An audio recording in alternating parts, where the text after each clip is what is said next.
afternoon, everyone. My name is Carol Werner. I'm the Executive Director of the Environmental and Energy Study Institute. We're very glad to have you here this afternoon. This is the first congressional briefing that EESI is holding in this new Congress, so we are very glad that you are here, and particularly as we look at this very, very important topic, which has been studied by many for quite a number of years, but it has been slow, I think, to garner the kind of public attention it truly deserves. So we are very glad to have absolutely key people here this afternoon to really have a discussion about short-lived climate pollutants and efforts underway to really look at that and find ways that they can really be reduced and really provide huge benefits, both in terms of looking at climate, but also in terms of providing multiple benefits in many different areas. So to start off our discussion this afternoon, I want to first turn to Laura Haynes, who is the Senior Environment and Energy Policy Advisor for Senator Tom Carper. Senator Carper has long been interested in this important topic, and which you will be hearing much, much more about this afternoon. Laura? Sure.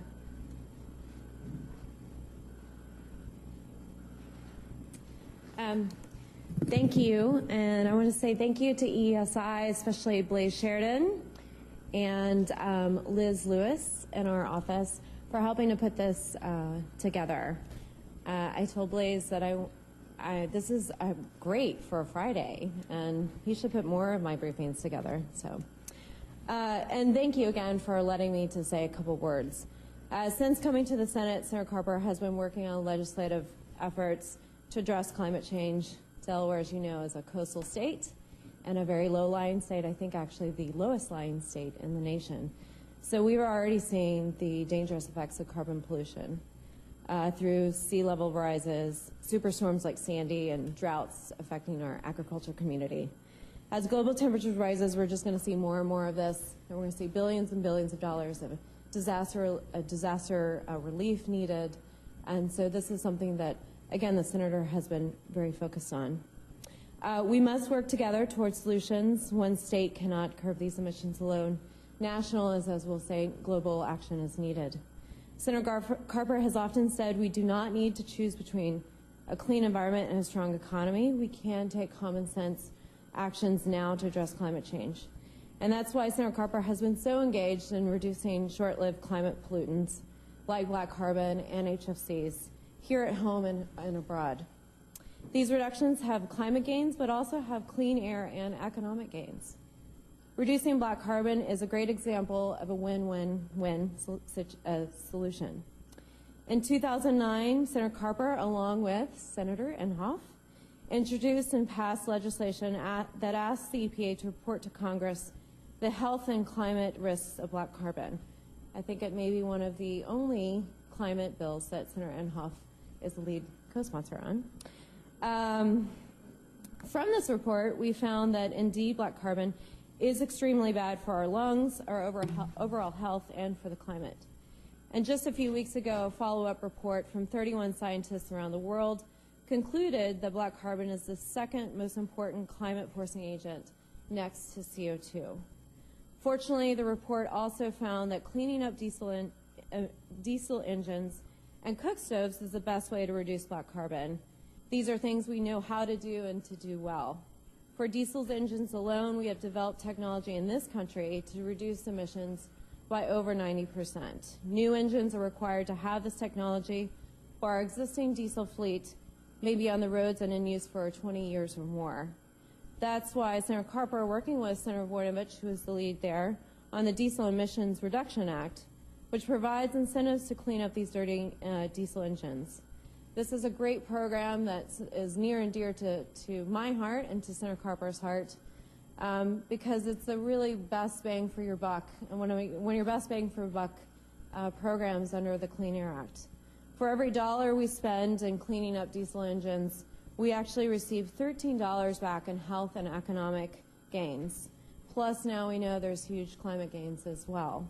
I applaud the administration for engaging other countries on black carbon and encouraging reductions abroad, but want to remind them that we have 11 million of our own engines here at home that need to be cleaned up. Funding DERA is a simple way to address health and climate change all in one action. We have common sense solutions to addressing other short-lived climate pollutants, but just need a clear market signal for investment and deployment. In addition to black carbon, Southern Copper has been heavily invested in reductions in HFCs in this country and abroad.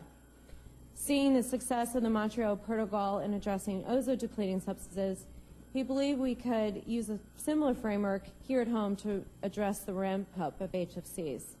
As the lead author of the HFC title in the Lieberman-Warner climate bill, which was wrapped into future climate bills, he believed using marking forces could drive the deployment here at home.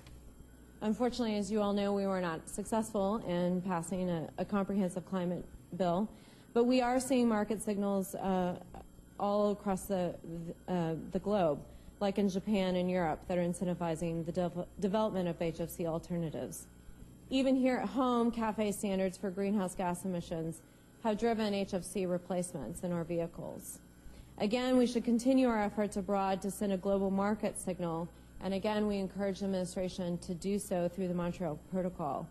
But I also believe we have authorities under the Clean Air Act to do more here at home. And just some parting words, we may not all agree on what is the cause of climate change, or maybe if climate change is a hoax or is in existence. But I think what we can all agree on is the need for greater energy security, for clean air, and the need for economic growth. And a lot of these things we'll be talking about today do all three. So thank you again.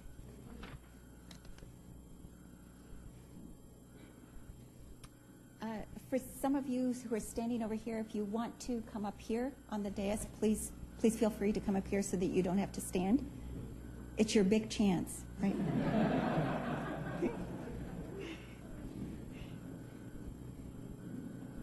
Remember this day. Could you just move down so some other folks?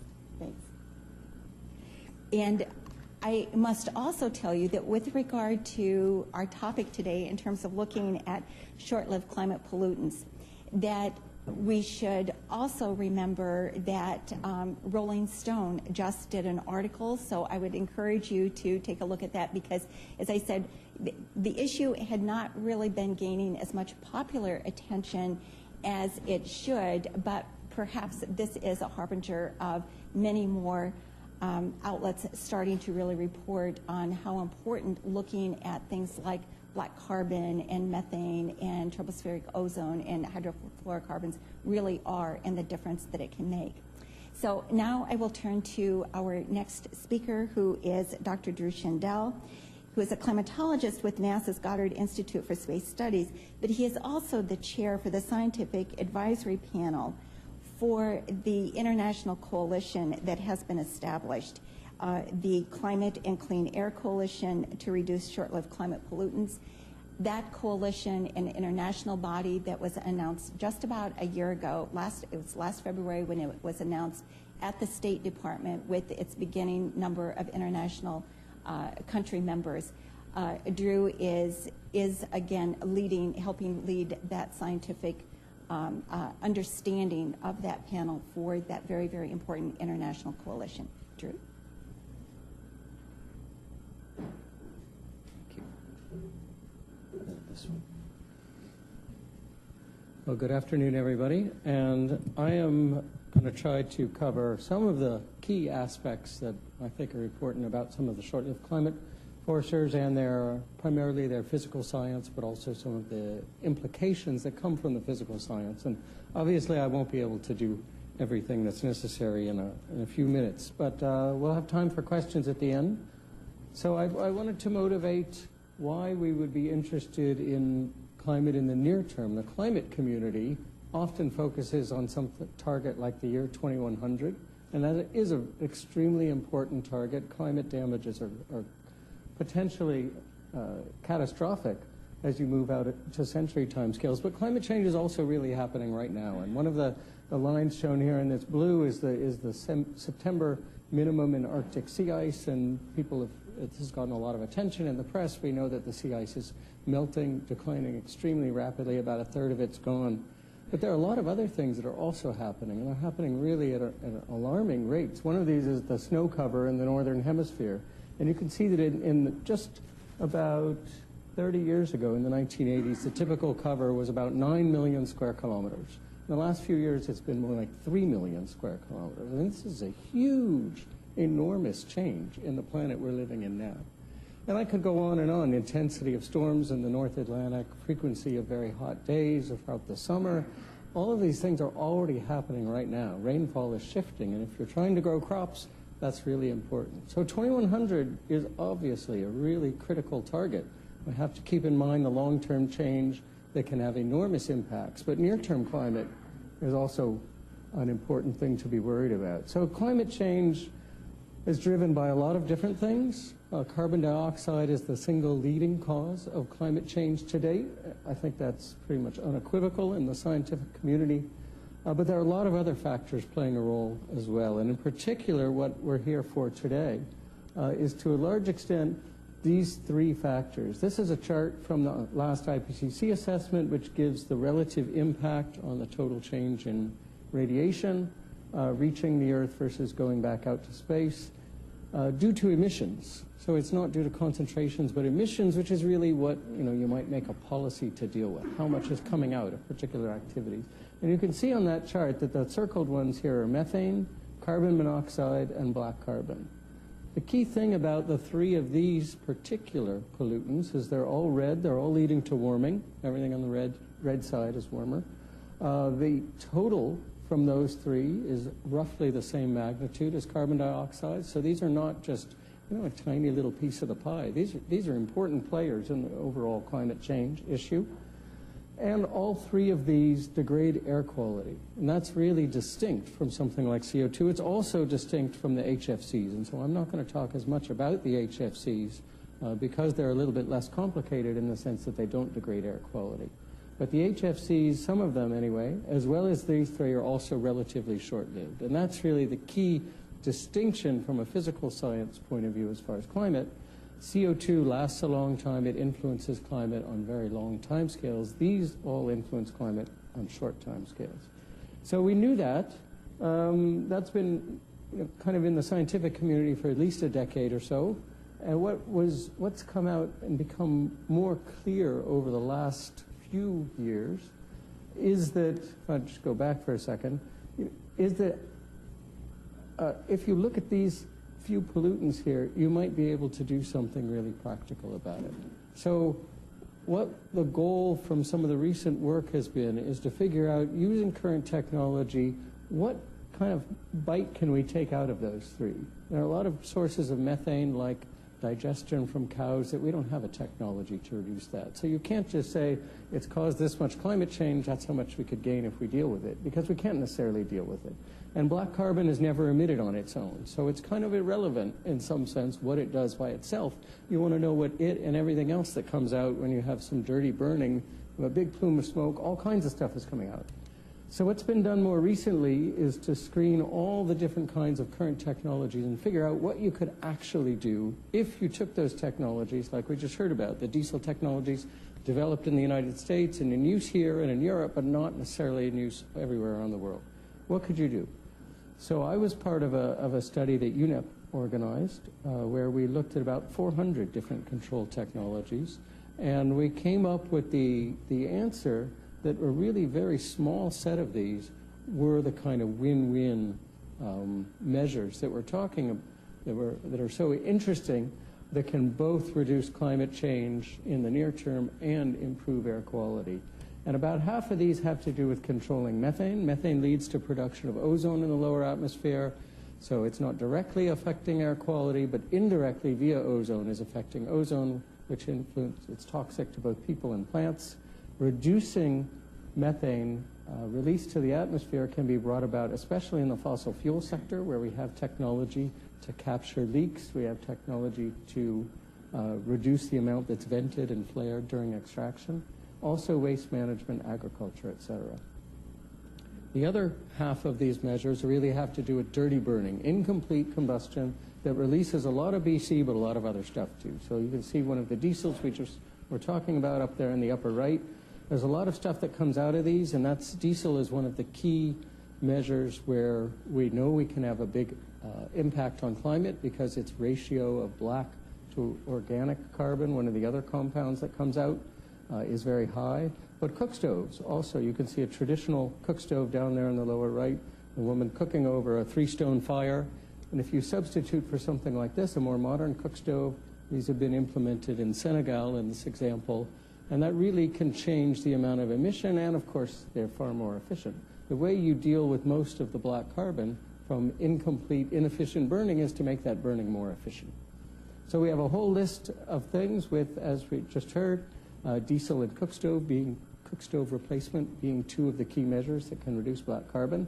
If you put all of these things together and really look at what you might do to climate, you get results like this, where you get a projection of warming, of warming going, just steadily up and up and up, passing the nominal 2-degree target in the middle of the century, really only a few decades from now, and then just continuing to rise.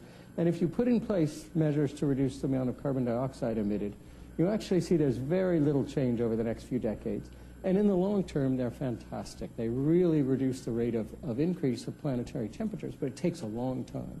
So that's really the opposite of what you get from putting in place measures to reduce methane and black carbon, which have this big effect in the near term, slowing the rate. But in the long term, the rate goes back to kind of what it would be otherwise. And it's only by doing the 2 together that you keep the planet anywhere near below 2 degrees C. So these are really complementary type of actions you might want to take from a physical science point of view. Now, I won't go into all of the different results from the scientific literature in great detail, but just one more here is that in addition to that global kind of picture I just showed, from a regional point of view, you get something very interesting, which is that the temperature change, the mitigation of warming when you control black carbon and methane is, it's not evenly distributed about the planet. It's a bit stronger typically in areas with a lot of snow and ice because black carbon darkens the snow and ice surfaces.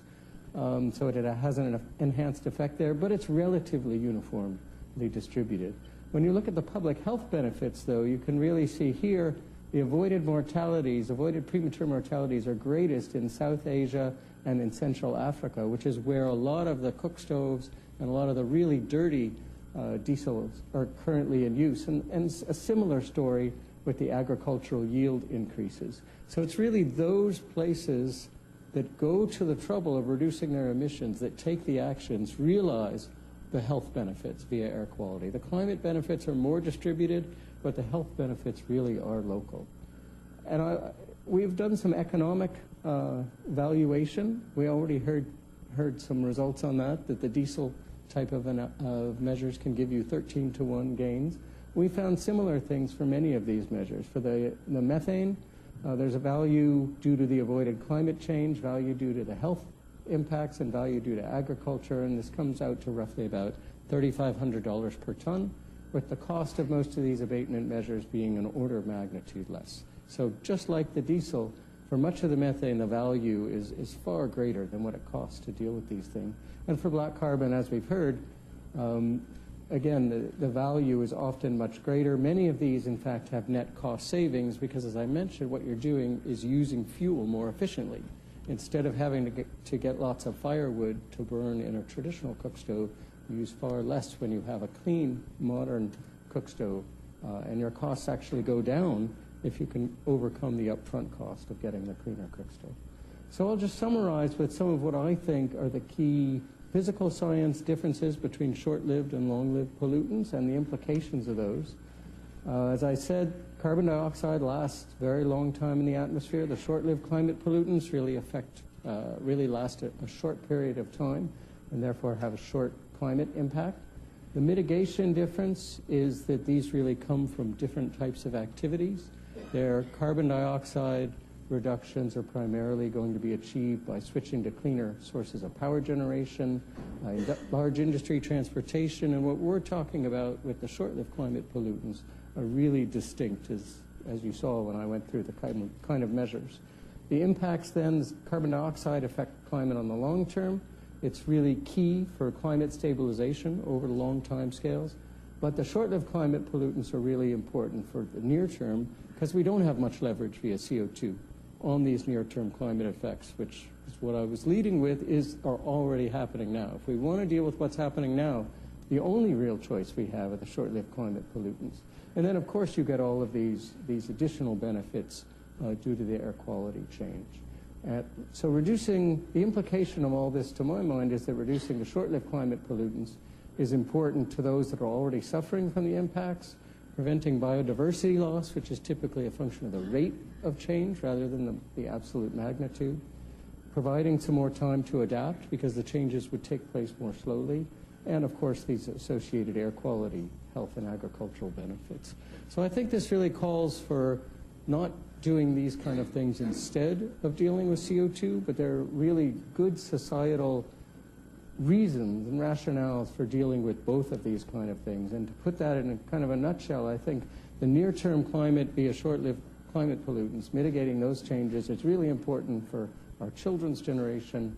Mitigating CO2 is really important for our long-term, our great-grandchildren's generation. And I think both of those are really key. So at the end, we will have time for questions, and I'm happy to go over anything that I certainly wasn't clear about since I zipped through everything. Thank you.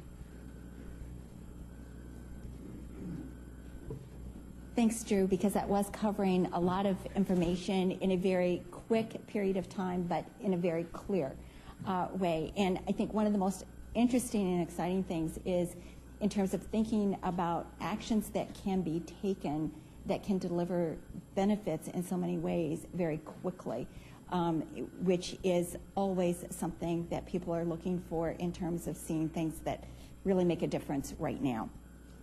So, and I want to, let me just ask, are there any empty seats over here? If so, could you, if you're sitting by an empty seat, could you raise your hand? Okay, so if anybody wants to grab those chairs, please, could you just keep your hands up so folks could get there? Okay, and one back there. And there are some other seats up on the dais if you would like to go up there. So now would be a good chance to do that. Okay, thank you. I am very glad that we have UNEP, the United Nations Environment Program, co-sponsoring this event with EESI, and I am now very glad to introduce Amy Frankel, who is the director of UNEP's regional office for North America. UNEP has issued reports with regard to looking at black carbon and these short-lived climate pollutants that have been very, very important in helping folks understand the issue, and UNEP has been heavily engaged working with its member countries around the globe in terms of understanding and figuring out how best to address this issue. Amy? Thank you very much. And I don't know if anyone wants to move by the press table over there. There's a little more leaning space if anyone wants to come around. So no, it's a real pleasure to be here. Thanks to EESI and to Senator Carper's office for organizing this. I think it's a really great turnout. I'm very encouraged to see so many people here. And to me, I'm a very practical person, and I love to see this issue coming along so quickly because it's something we can act on now. UNEP actually started this looking at the science with Drew and NASA and others to try to bring attention of policymakers around the world about what the science showed and can we translate that into policy, which is a lot of what the United Nations program does. And this has really been pretty rapid in UN policy terms because we started, I think, with an initial assessment, scientific assessment, maybe 4 or 5 years ago, and then we launched this initiative 1 year ago, and as you'll see, we've grown it very quickly from just a small group of countries now to about 50 different partners. So I think clearly there's a lot of realization that this is a very important initiative. I was holding the microphone, by the way, not the clicker. So I won't go over this too much because Drew's already covered it, but the point about this is that it's not just about carbon, carbon dioxide, although that's been the main focus. And the key here is that there are other pollutants that have a huge impact on climate change And the news about these, what's so appealing is that the technologies for addressing those pollutants are ones that we have in our hands.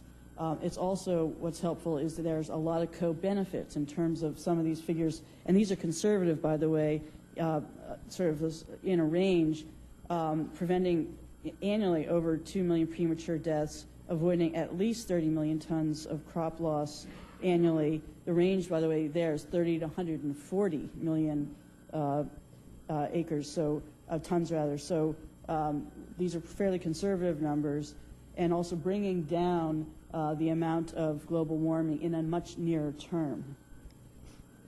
I want to point out there, some people, I think, incorrectly say it buys us time, and that's not really the right way to think about it. It's more, as Drew pointed out, that if we take action on these pollutants now, we will have benefits in terms of cutting the degree of warming. But because of the length of time that carbon dioxide stays in the atmosphere, we also have to take action on that at the same time. We can't wait for that, but the effects are felt sooner. These are some of the key aspects, sort of how are we going about this? It's a voluntary initiative. It's not a negotiated document. I think the key of this is really it's action-oriented. Again, it's not about negotiating. It's saying, look, these are benefits that we can feel at home. There's many economic reasons to do this. We're trying to have a very light governance structure, so it's not a big organizationally or institutionally kind of effort. Building on sound science, being very careful that we look at the science as we decide what to do. And what's on here is a very interesting partnership. It's really trying to bring in, as you'll see, many different actors, which is important both for buy-in and to make sure that there's actions taken in every relevant area. This is a picture. The second from the left, you'll see Todd Stern, and then second from left is my boss, the executive director of UNEP, at a ceremony with Secretary Clinton and Lisa Jackson and others. And these were the first countries to launch the effort in the State Department a year ago. That effort has now grown quite a bit. It was rapidly taken up by the G8, then the G20, and really, as I said, it is growing tremendously. This just lays out one of the key objectives of the coalition: to raise awareness, to enhance national new actions, so not anything that's already been committed, but new actions at the national, regional level, to promote best practices, basically to try to get information out there about what can be done around the world, and finally to improve scientific understanding of the impacts and mitigation strategies. That's hidden by the slide, but that's there. In terms of the partners, as I said, these have grown tremendously. Not only are countries signing up, and you might notice too, it's developed and developing, and there are a number of countries that are, we just had meetings with a number of developing countries in the room who are very interested in this, Latin America in particular, because of domestic issues. If you've got diesel and soot and health issues which are affecting your population, there's a lot of other reasons to take action on these pollutants. So we launched it. We now have 27 state partners, including the EU, and many non-state partners. You'll see in there, importantly, the World Bank. So we've got some significant entities that are involved with this effort. Now, the key here, to be a member, you have to commit to a couple of things. And one is basically you have to commit to taking meaningful action, and there are priorities that the Advisory Council have established in terms of what are the things that really need to happen here. And so to sign up, you're basically committing to saying, yes, we're going to take action and identify some actions domestically and commit to being an active part of this partnership. In terms of those initiatives, there's 7 initiatives that we have agreed, the parties who are members. Those 7 are reducing the black carbon emissions from heavy diesel, and that's one that UNEP is leading with the United States. You've got brick production, Mexico's leading, and Bangladesh has also signaled an interest in that. There's a lot of brick production in those countries. Landfills and solid waste. HFCs has been talked about. U.S. has long been a leader on that. Nigeria is leading on this issue of oil and natural gas production and black carbon and methane. And then we've got a number of cross-cutting initiatives in terms of national action plans, which will be done for any of the engaged states, and then financing. In terms of the governance structure, I won't sort of dwell on this too much, but it's very light. I mean, it's trying to be very nimble, if you will.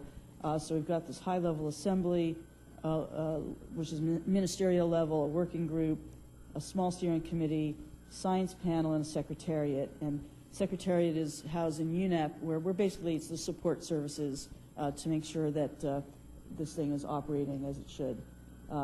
As I just mentioned, UNEP hosts the secretariat in Paris. There's a trust fund where voluntary contributions are put in. Right now we have about 16 million and growing. And we've heard, again, pledges from a number of countries. We're expecting some more funds shortly, in fact, we hope, to carry out this work. UNEP is also, in addition to hosting the secretariat and working on the science, we're also an active partner on some of the initiatives. I mentioned diesel. We've had a long track record on clean fuels and vehicles work around the globe, actually in partnership with the U.S. government. And one of those successes has been working with partners, and just an incredible array. And one statistic on that is we've now brought the whole world along to have phased out lead and gasoline in every country of the world except a handful. And we're talking about, North Korea, and a couple of other tough countries. But we're going to look at that work in a similar way on diesel.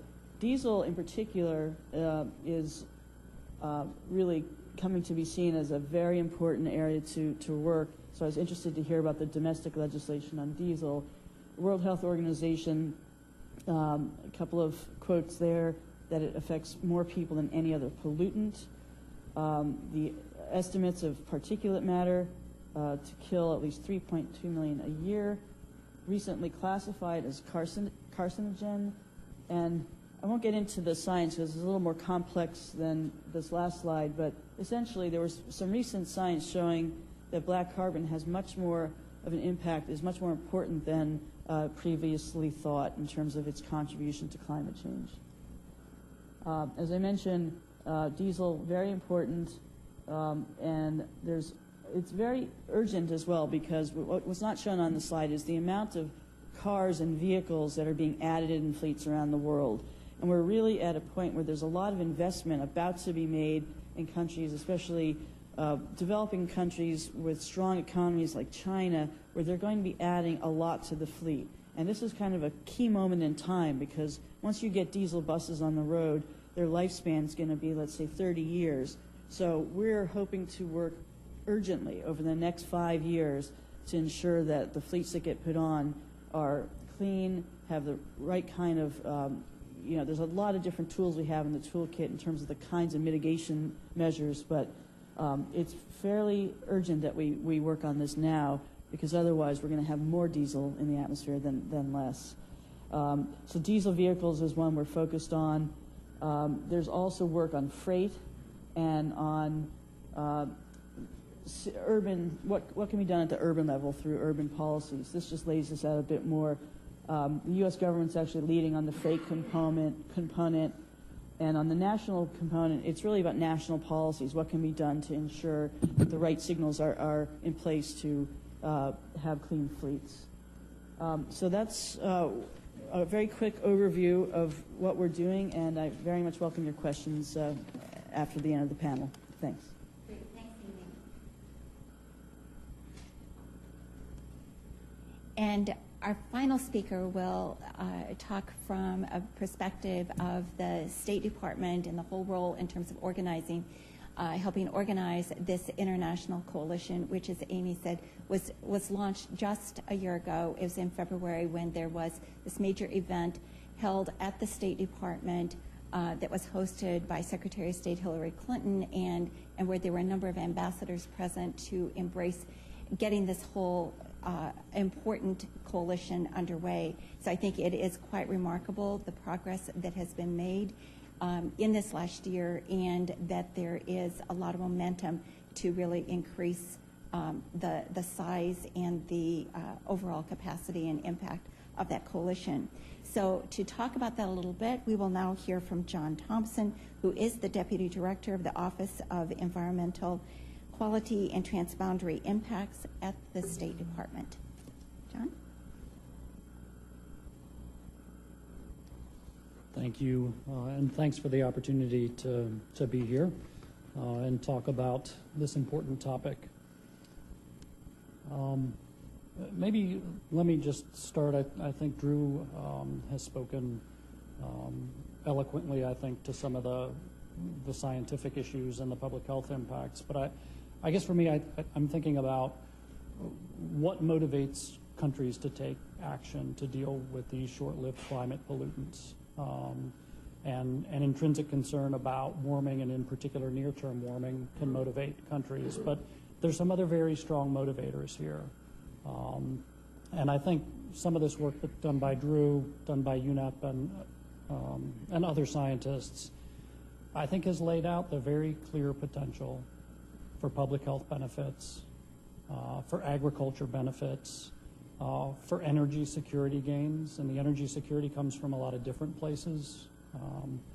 As you capture methane, you can use it as a clean fuel. But I think the energy efficiency gains is going to be a common theme through a lot of the initiatives and a lot of the efforts through the Climate and Clean Air Coalition. You see it in, Drew mentioned stoves, diesel engines, appliances as it relates to HFC alternatives.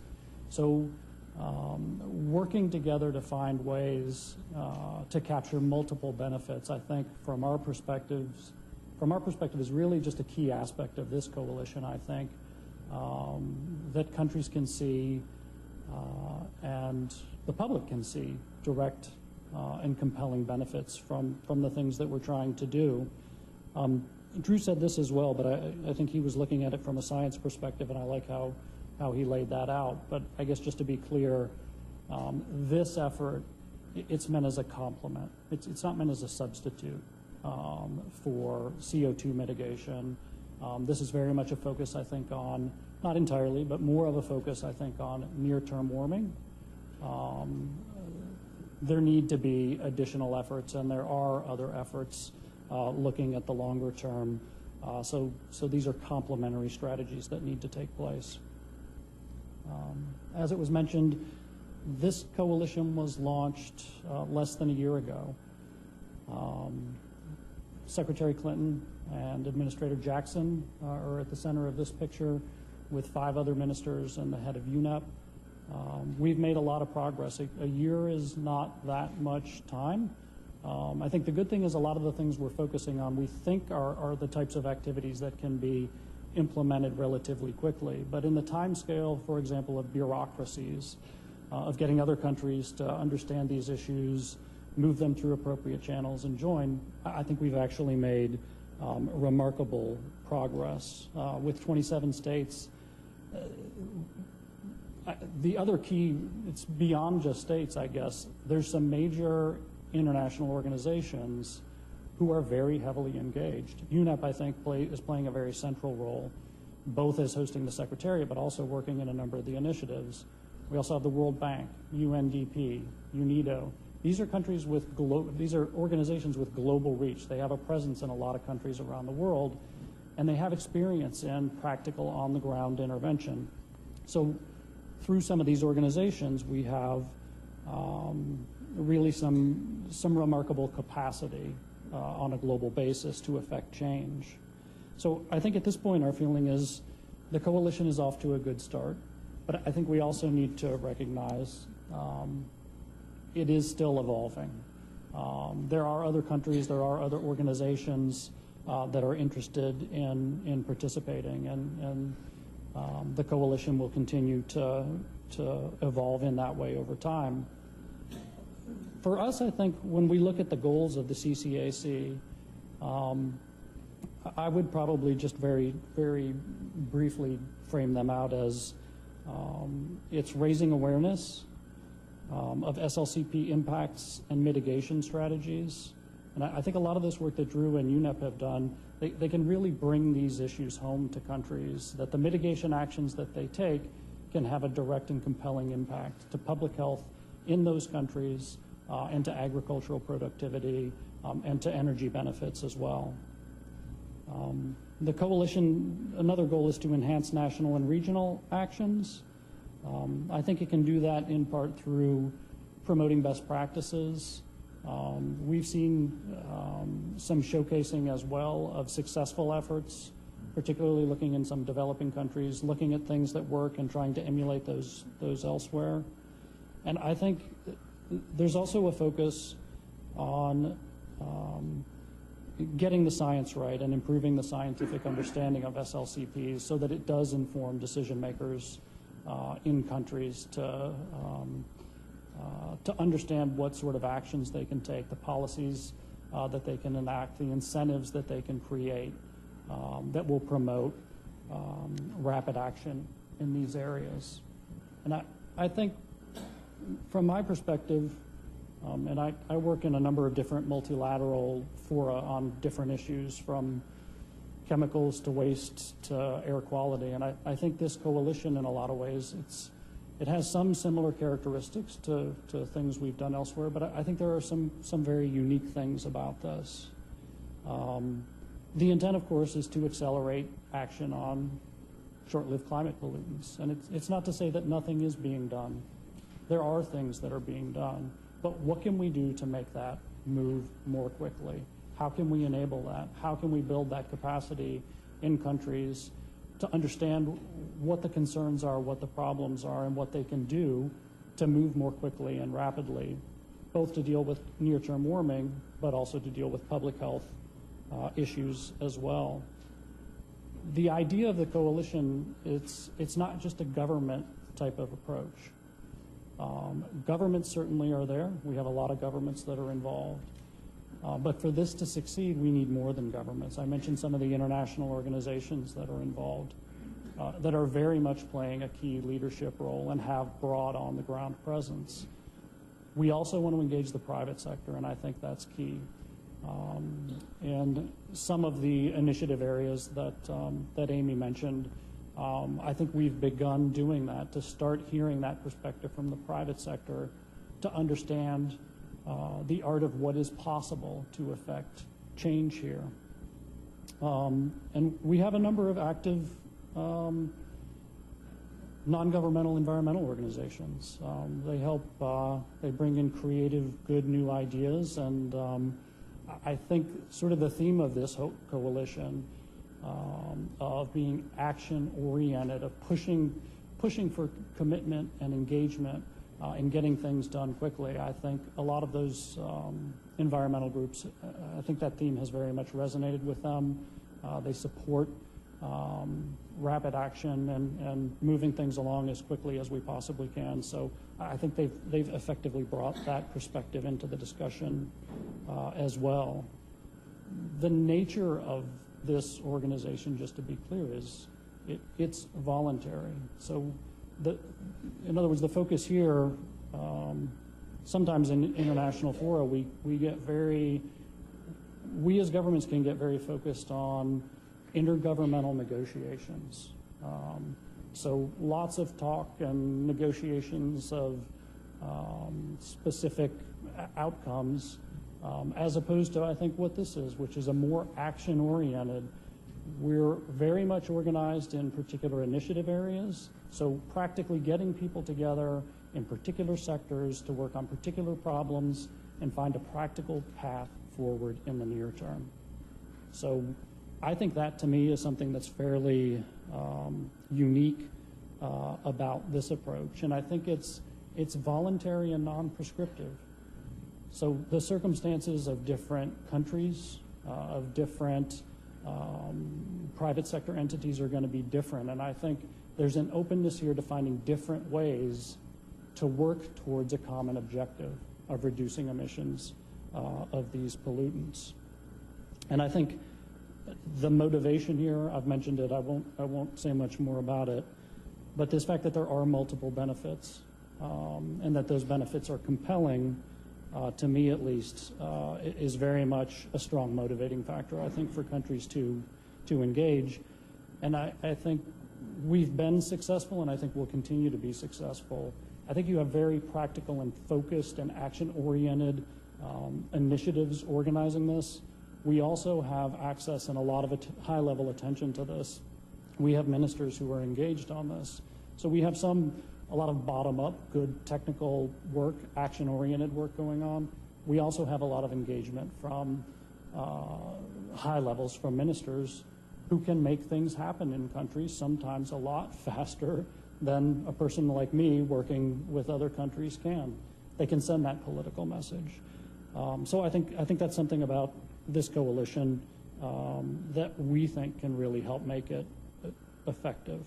Now, I'd like to talk a little bit about some of the initiatives themselves. And I just want to say on this, State Department is working very closely, in particular with EPA. EPA is actually leading or co-leading a number of these initiatives. So I want to give due regard to our partners there. I'm not going to walk through all the initiatives, and in fact, Amy talked about the diesel one, so I'll jump through that pretty quickly. But just to mention a few of the things that are going on. First is this initiative in municipal solid waste. Landfills, emissions from landfills, they account for about 11% of global methane emissions. So we're talking about something fairly specific here. This initiative is trying to take a pretty comprehensive and holistic look at this sector of municipal solid waste.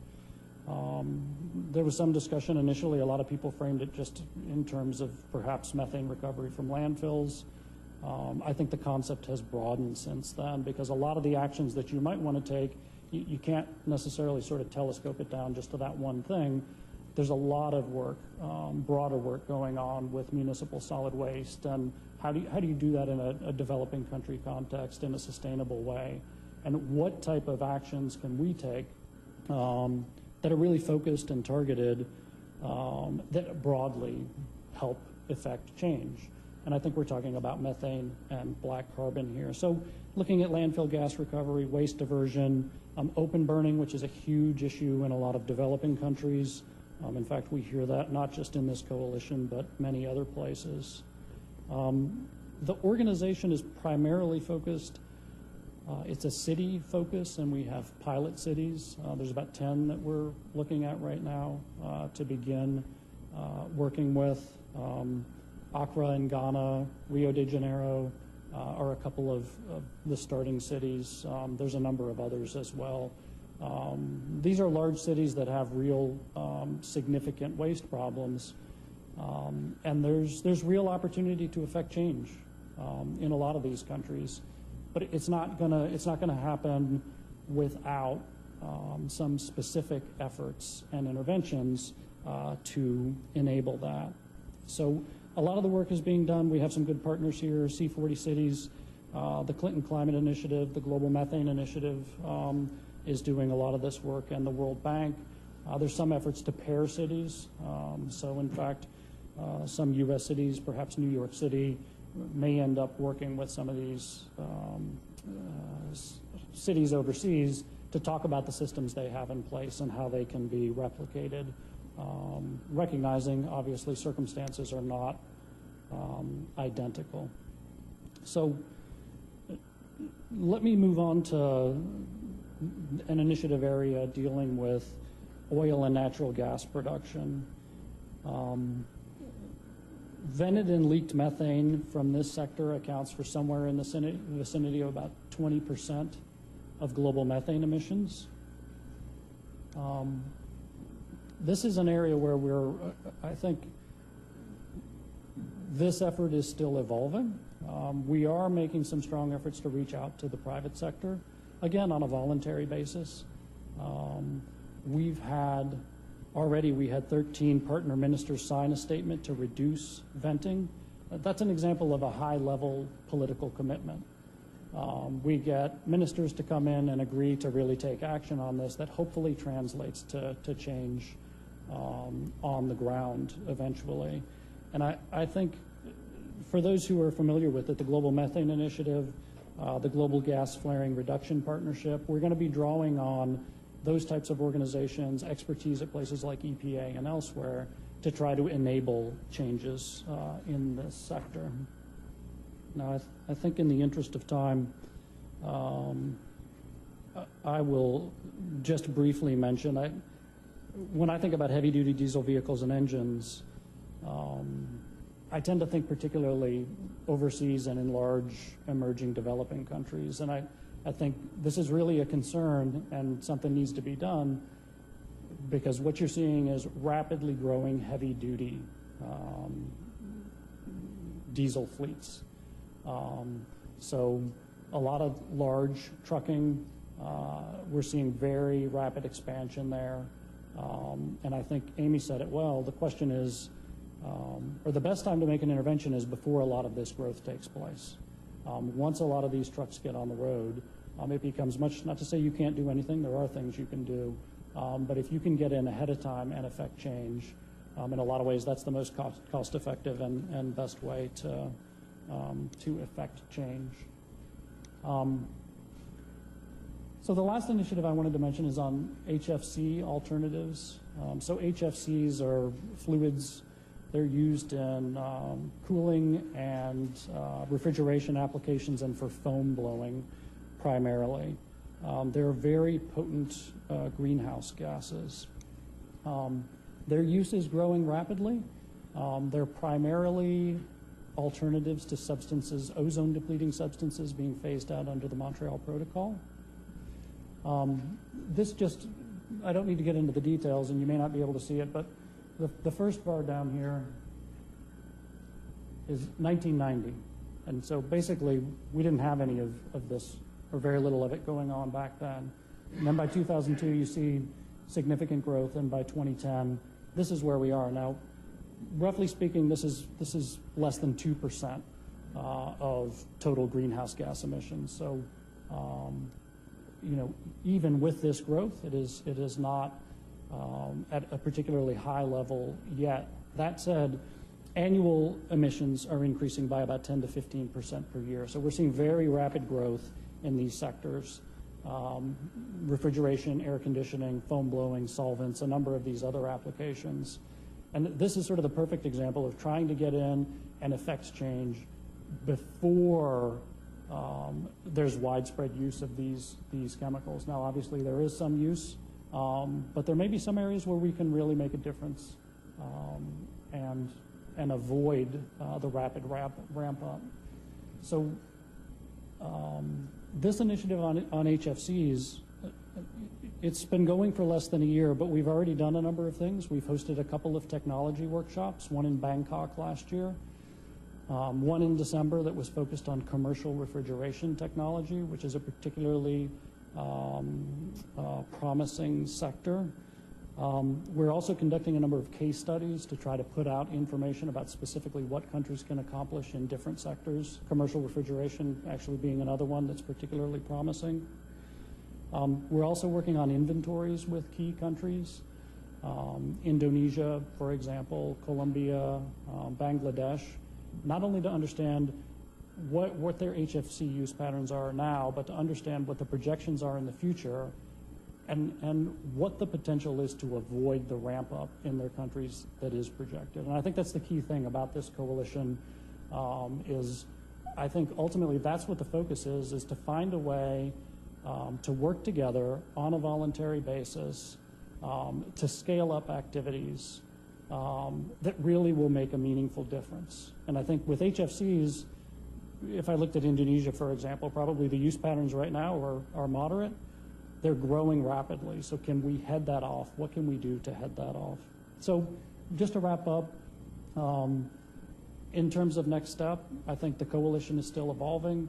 What we really want to do is to focus on implementing on-the-ground actions and affecting change, real-world change.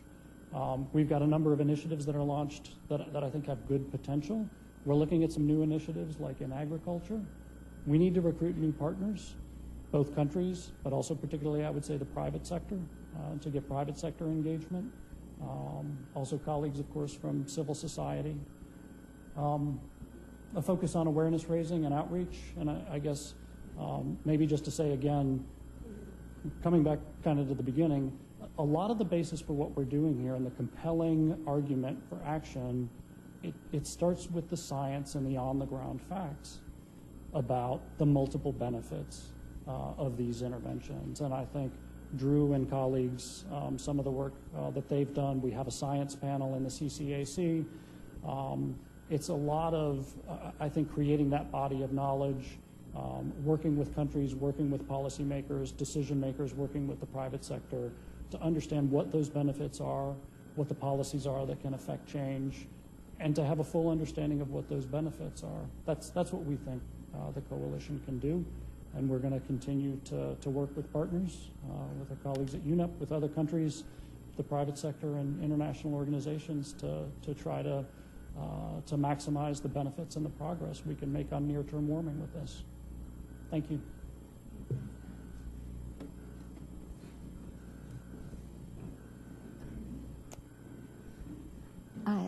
Thank you for going through and explaining that, and in terms of taking a look at some of the initiatives underway. Let's open it up now for your questions, and if you could please identify yourself when you ask your question. Okay, we'll start right here. My name is Juan Pablo Fuera. I come from the Community Institute for Latin America and the Caribbean. And I have two questions. My first question would be, there's been a lot of discussion about the net effect of some of the policies reducing black carbon and like just improving the fuel efficiency, the burning efficiency, let's say, related especially to other substances.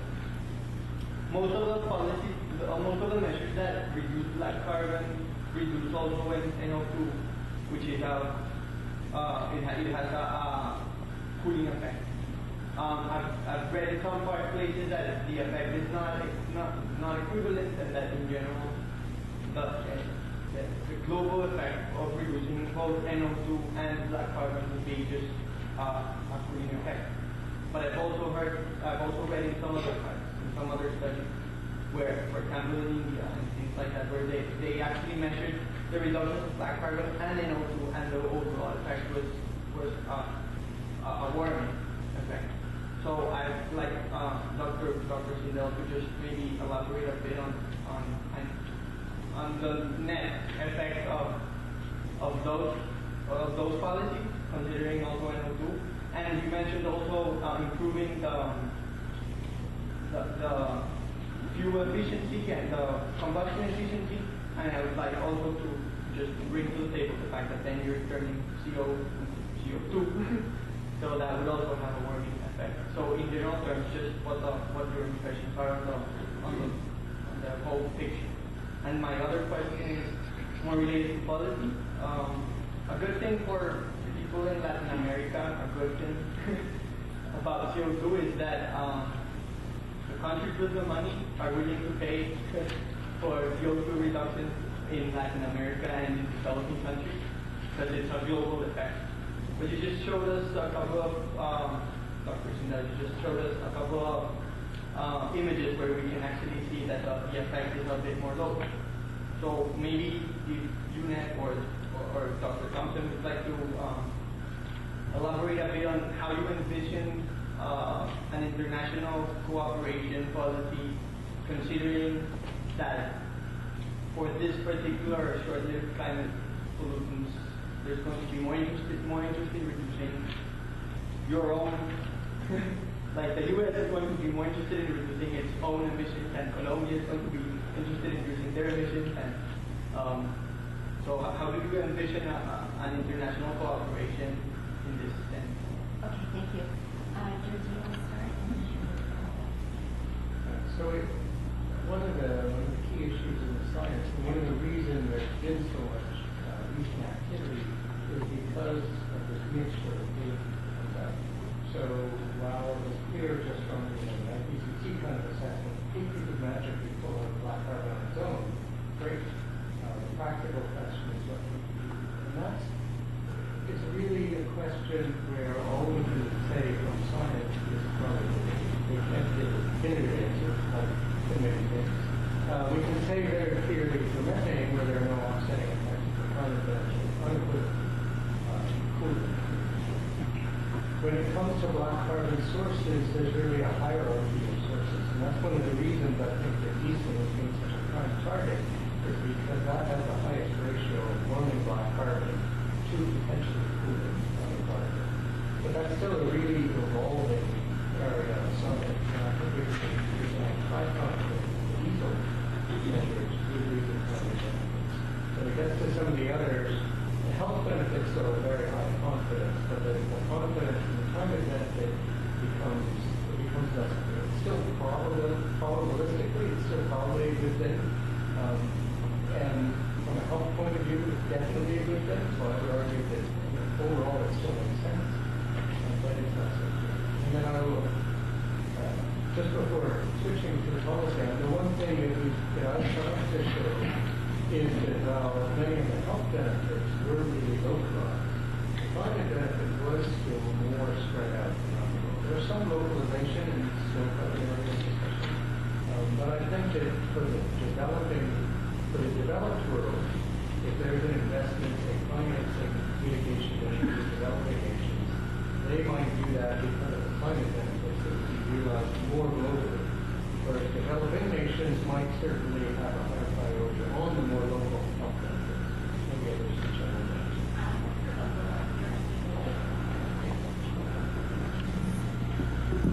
Just on the scientific information on black carbon, I would like to direct you to the International Global Atmospheric Chemistry project that came out January 15th, so just, I guess, last week or 2 weeks ago. It was a 4-year study with 31 scientists across the globe looking at this issue because black carbon, there has been so many uncertainties. And again, they have said that black carbon is the second most important individual climate warming agent after carbon dioxide. That's quoting the report. And they do focus on cleaning up diesel and cook stoves. Those two items are, if you do address those, that you are having a global warming benefit, if you will. So, or you're countering global warming. So those, if you are targeting cleaning up diesel and cleaning up cook stoves. So again, as Drew said, the science is evolving, but I think there is a coalescing that at least if you address diesel and cook stoves, you will be having a net benefit. Yeah, I just want to add to the second question. Well, first, what we haven't talked about at all, and it's complex, but the Arctic is one thing I wanted to raise, which is black carbon has also been identified as a key pollutant of concern in terms of Arctic impacts. And in that case, in fact, most of the black carbon in the Arctic countries comes from Russia. And most of it comes from Arctic Council countries, which are 8 countries around the Arctic Circle, but Russia has the most. And so that's having an impact, on other Arctic countries. So it's not just within the boundaries, let's say, of a particular country. But then, as Drew was pointing out, I mean, there's many reasons why countries will be interested in seeing other countries take action in terms of global climate impacts and localized impacts because of security issues, conflict avoidance and so on. If, for example, there's more direct black carbon, let's say, and soot impacts on snow and issues of reflectivity and quicker loss of those sources, that's going to raise a whole suite of other issues in terms of water, conflict, et cetera. So there's many other motivations for action globally, which I think is why this is taking off so rapidly.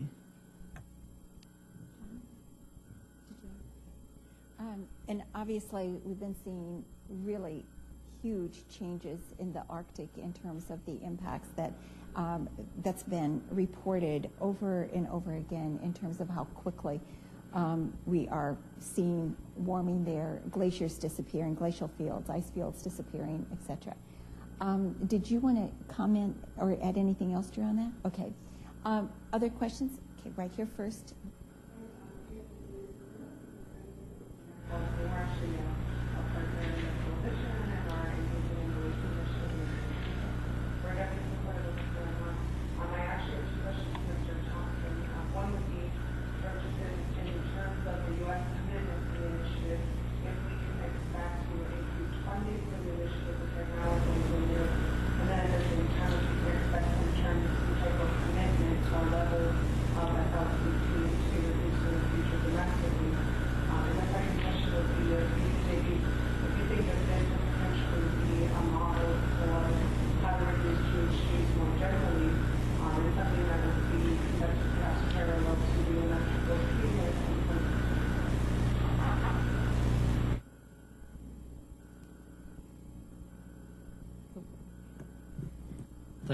Thanks for that question.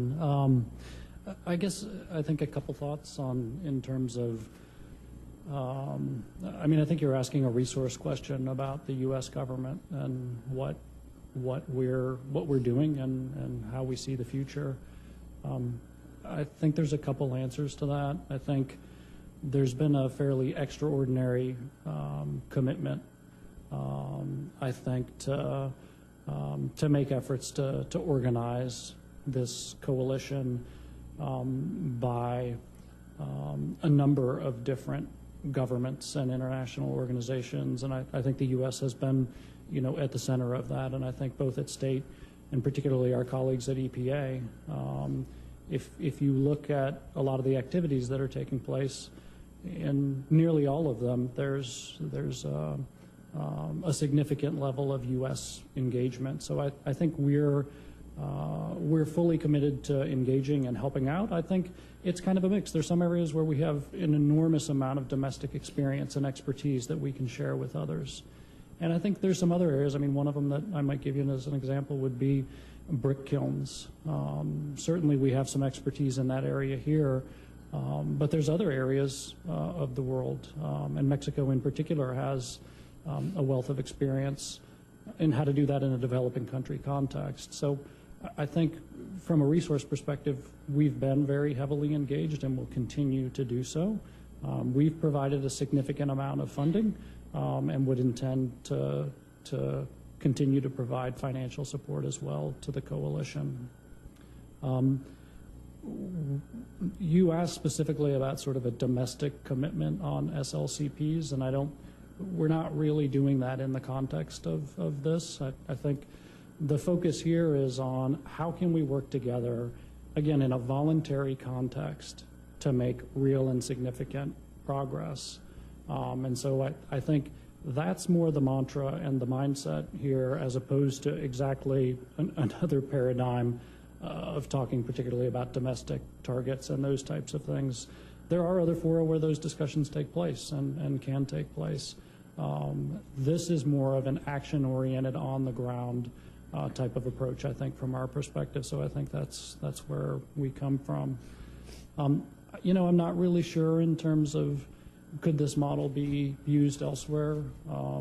Maybe. I don't know. I think there are some aspects of this that I think are particular both to near-term warming and the multiple benefits that make this particular type of intervention we think will be particularly effective.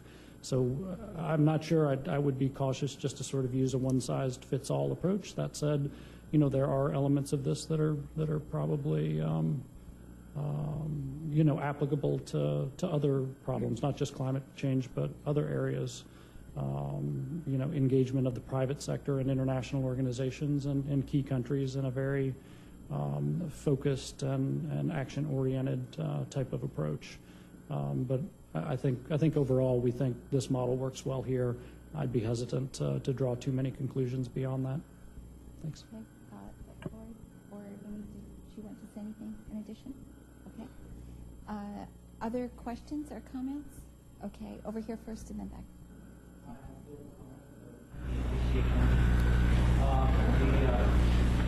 Some of these issues at the local, particularly with the capital power plant is located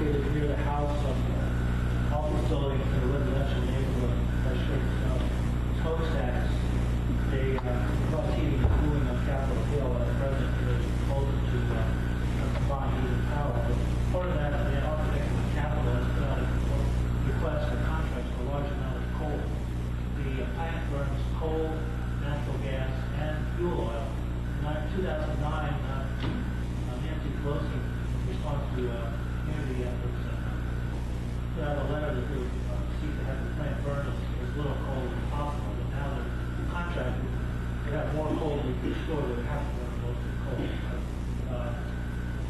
The neighbors' concern is not so much global as it is local health issues because a lot of people come down on the cars and ball man is one of the community meetings that the feel on his head.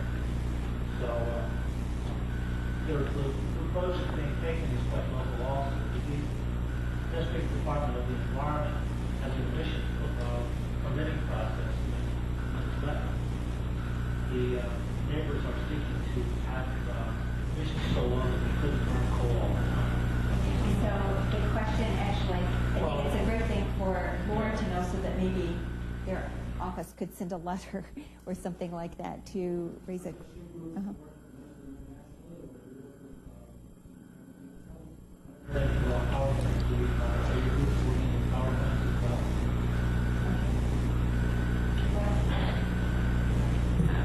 Just, I guess, when talking about black carbon, power plants are not a huge source of black carbon. They are a huge source of SOx and NOx and mercury and CO2.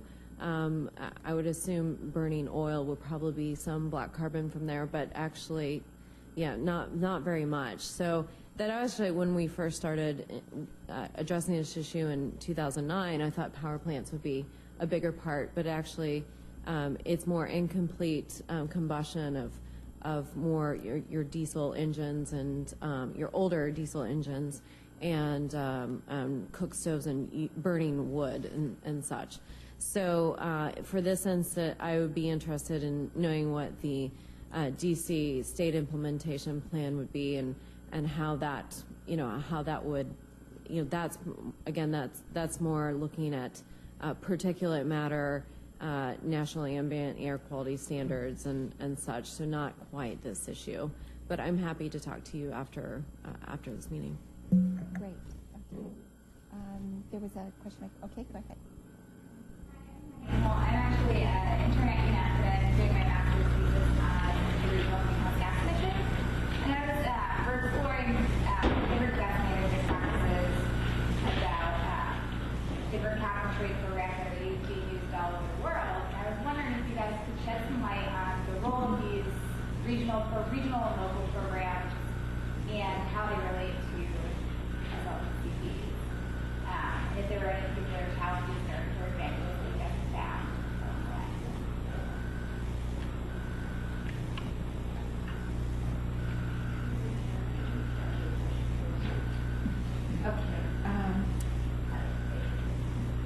Basically, go ahead and I'm sorry. Go ahead and can you say it again really quickly so that If you guys have found any sort of pros or cons of using cap and trade programs as a policy mechanism for implementing all of the great solutions that you guys have. right because you're specifically looking at the at Reggie, right? I can talk about HFCs. In the language that we put together, we looked at the CFCs and how effective the market using market forces there in I believe Title VI in the Clean Air Act to reduce CFCs in this country has been very effective. And so we kind of carried that on to apply to HFCs. You're dealing with the same constituents, really. And so we felt it was a prime, the constituents are used to that market. They're used to trading. And so we felt it was a perfect way to kind of carry on what is existing now to address a more climate-centric pollutant rather than an ozone-centric pollutant. So that's probably a great example here at home. We also use the acid rain program for SO2 for power plants. That has been one of the most effective clean air programs. I think the original the end cost and time frame was we got it done half the time that we thought we would, and at a fifth of the costs. So again, that's a great example of why I think there has been inclination from my boss to use cap and trade for power plants to reduce CO2. Of course, the Kyoto Protocol really built on what we did with the acid rain program because it was so successful. I'll let others talk more about that or other cap and trade programs.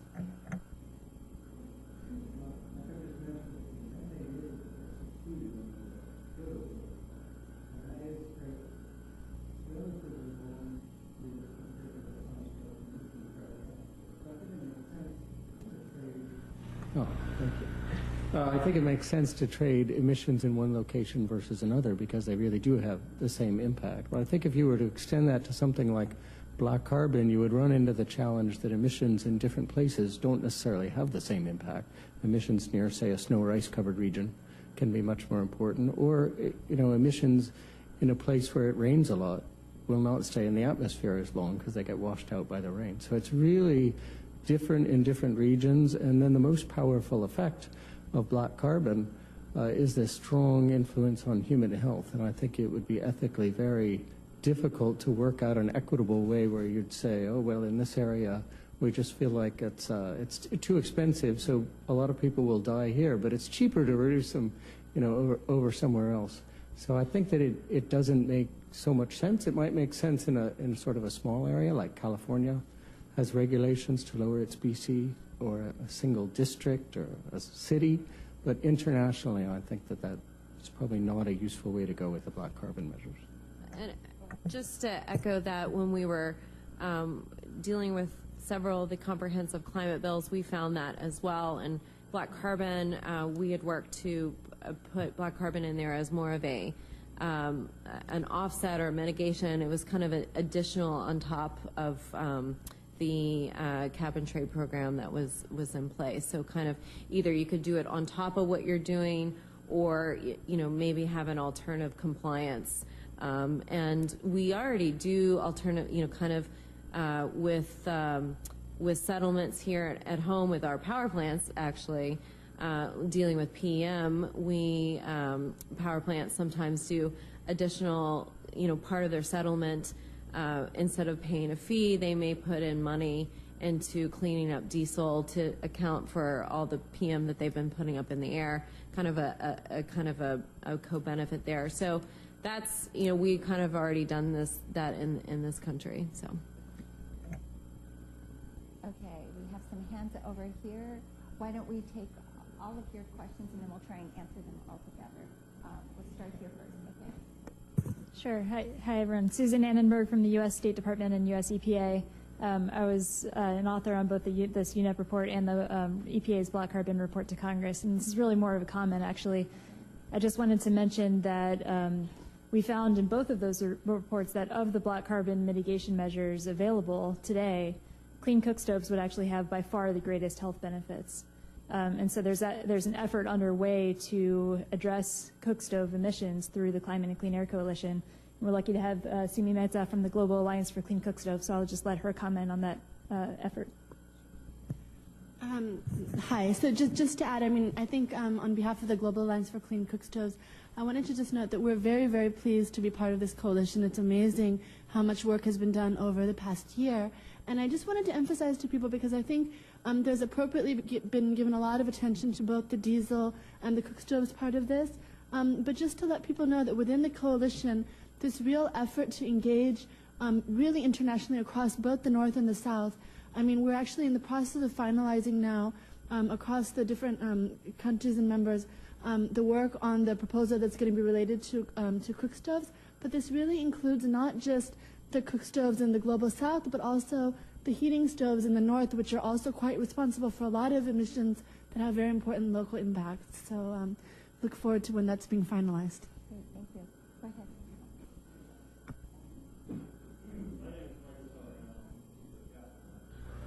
And I appreciate very much this session. I think this is very important. We support this. We launched with partners National Green Buildings Financing in New York, TIA Fresh, recently. My question is about the kind of advisory support you might be seeking. I was at an Institute event 5 years ago, right here, and with the United Kingdom, and we talked about dangerous climate change and possibility of that going irreversible and unmanageable. And at that time, based on calculations by California IPCC scientists, NASA, and Harvard, about 6 gigatons of climate pollution were needed to be reduced within a decade. Today, based on what I've seen, the recent information from Jim Hansen and other scientists, about 18 gigatons. To put that in perspective, that's about 12 million green buildings with a 40% reduction. It's about 5 million commercial green buildings in the U.S. And my question was, would strategic planning for adoption of your mitigation measures, which obviously are political, I'm not sure if there's a lot of manufacturers here like HFC manufacturers cheering you on. Would it be useful to point to due diligence released at the New York Stock Exchange that talks about the growing damages from climate change? Both the United Kingdom, the Bush II White House talked about damages in all sectors, and more recently we're seeing systemic financial risks in many markets, especially insurance. There's about $400 billion in damages last year. The chief risk officers pointed out that if it keeps going, it could be the end of insurance. It's 10% of GDP. The capital markets can't function without insurance. So my question would be, is that kind of information as part of your strategic work, maybe with your partners and advisory groups, worthwhile? Okay. Maybe each one of our speakers would like to comment briefly or not. As the case is. I think that always makes sense of bringing everyone in the tent. When you mention the HFC producers, actually they are supportive. Oh, that's good. And partly because they're wanting to move on to the next thing. And there's a little company in Delaware called DuPont, you may have heard of. They're already working, they already have developed, and we have developed actually in this country, the alternative to HFCs. We're not producing it here, again, because we don't have the market yet. So, I think thinking, again, a lot of these things are working with businesses and working, putting the market signal out enough time for us to get there, and hopefully encouraging the manufacturing and the jobs or the changing buildings here. I know Honeywell has been big on that. Trying to bring all that together. So. I'll just add 2 points. One, on the cook stoves. Now, we didn't talk too much about it, but UNEP is a partner in the cook stove initiative, and so we're very supportive, of course, of those actions. On the how to get involved, I should have said a little bit more about this. First, of course, looking at, we've highlighted some of the benefits in terms of the avoided costs, but I do think it's compelling when people start to look at the hard economic data in terms of why this makes sense, whether it's CO2 or any of these short-lived climate pollutants. So we'd welcome that kind of data. And in terms of getting involved, as you can see, there's quite a lot of opportunity to be involved with this initiative, both in terms of the science panel, but we also have what we call non-state partners. And so if you are an entity, whether it's a business, private company, an NGO or other scientific organization, there's an opportunity to come on board. So please, if you'd like to talk to me about that later, go up to our website. There's definitely an opportunity for that. John or Drew? Okay. Go ahead, Drew. Just the only thing I would add there is that we did, in the numbers I showed, we tried to include some valuation of climate damages and different pollutants and different timescales. And of course, this is really very dependent on what you assume about the value of damages in the distant future versus the near future. So I don't think there's any real agreement on that, but there's certainly been a lot of work to take that into account. When you get to something like this emissions gap and having to reduce, say, 18 gigatons, virtually every projection produced by the people that make these kind of scenarios of what carbon emissions are likely to do assumes that GDP throughout most of the world increases, and therefore pollution is controlled. So this is already an assumption there, and by taking these aggressive measures now, it makes a big difference in how you get to that point. But that point, achieving a low, clean air world is already assumed. So it doesn't help you reduce that 18. If you were to make the opposite assumption that this is never going to happen, then unfortunately your gap is even larger. And then this would help, but yeah, you'd have a longer way to go. Another sobering thought. And I also want to say thank you for raising the specific cook stove issues. And I also know that there is a design decathlon underway with regard to designing ever more efficient wood-burning stoves, because recognizing the importance that can make both in terms of improving efficiency and really reducing soot, black carbon from that source as well. And so we would be very, very interested to look at sort of the progress over the course of the next several months and this next year in terms of the kinds of actions that are taken and what we're seeing in terms of success stories. So I want to thank all of our speakers. This was really, really informative, and thank you all very, very much for being here. And we hope to see you on Tuesday at a briefing that we're doing looking at renewable energy, what's happening both domestically and internationally, and why. Thank you very, very much.